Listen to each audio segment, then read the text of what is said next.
Hello, Internet. There's a lot of conversations online lately about how attention is the biggest form of currency in our modern world. But I don't think that's new at all. I think that has been the case since time immemorial. In order to make money, you need attention in the first place. You have a product or you have something, a service that you're trying to sell to make money with. In order to sell said service or product, people need to know about it. How do you get people to know about it? You somehow get their attention. Attention always comes first in any situation. I also hate this idea that certain posts on social media are attention seeking. A lot of times it's just ways for people to shit on women. But if you're posting something on the internet, it's an attention seeking post. The purpose of you posting it is for people to see it and for it to bring you attention. Also, my mic cable is too short for me to fully sit back.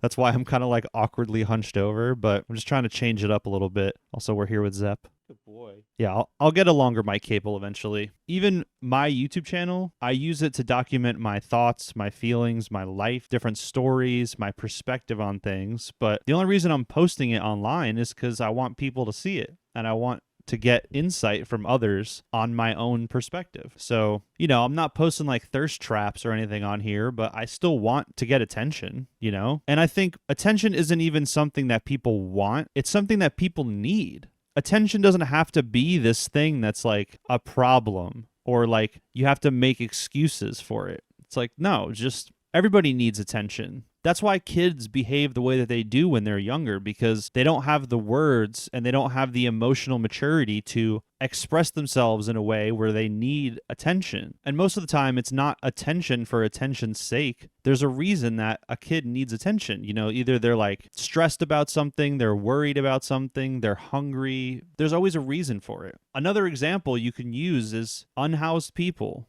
I live in Portland. There's a lot of people that live on the streets. And yeah, sometimes they ask for things, they ask for food, they ask for money, but a lot of the times they're happy just having a conversation with me. And I have no problem giving them that. Attention is what keeps people alive, literally. Why do you think that solitary confinement is one of the worst punishments that we have in the penal system? It's because attention is necessary for people to live. I'm sick of this whole narrative that people have. They are commenting on other people's posts telling them that they are being attention seeking. But it's that in itself is attention seeking because you want people to see your comment. You at least want the person who posted it to see your comment so that they know how you think. How is that not attention seeking? That's exactly the same. People think they're clever, but they're just rationalizing their judgments of other people. I used to try to be one of those people that's I don't judge anybody, but no, everybody judges everybody. There's nothing wrong with judging somebody. Judging situations is a survival tactic. Not every situation is that the case. And that's where people get caught up with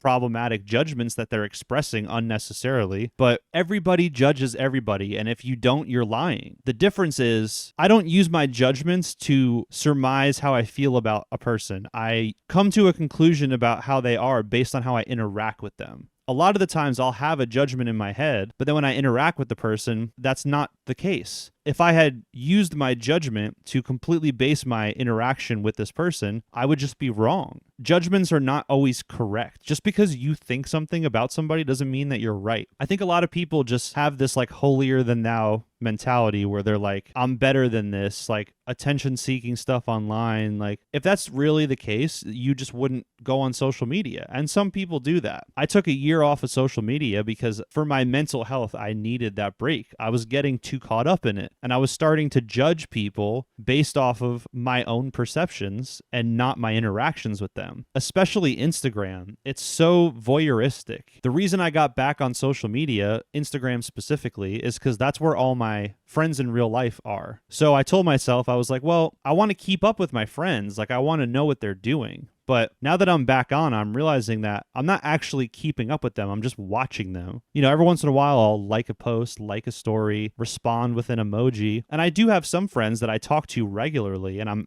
keeping up with them in a more literal sense. But 9 out of 10 people that I'm seeing on Instagram, I'm just watching their stories and just clicking through. Is that really keeping up with them? I would say it's not. I'm just watching them live their lives, or at least watching what they're choosing to share on the internet. I think this perspective has really helped me to just do whatever I want on the internet now, because I feel like I have a clearer mind and I'm able to just be honest with myself. I'm trying not to do things specifically for the reason of getting attention. Like, I don't want to like trick people too much into watching my videos, like clickbaiting or whatever. That honestly, that doesn't even work for the average viewer anymore. Clickbaiting is kind of like, it's more subtle now. And I've tried to do things with like my title or my thumbnail to try to get people to click on it, and it usually doesn't work. So I figure the best way to get attention is for me to just express myself honestly and just be as real as I can about what I'm doing, because that's what people connect to. And that's what I want from putting myself out there on the internet in the first place, is to just connect with people that understand me and potentially help people or give them perspective, or at least like entertain them with a little bit of substance, like I don't think all content has to have substance, but for me personally, there has to be a little nugget of something for me to feel like satisfied about what I'm doing, if that makes sense. So yeah, don't judge people for posting on the internet. And if you're posting on the internet and you think you're not doing it for attention, you're lying to yourself. I think that's all I have to say for this one. I'm going to be coming back to streaming on Twitch, making music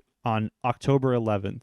So check out the Discord for more updates on that. That's where I'll post when I'm going live and stuff. And if you want to keep up with the community or the channel in general, the Discord is the best place to do it. The link for that is in the description. And yeah, I'll see you next week.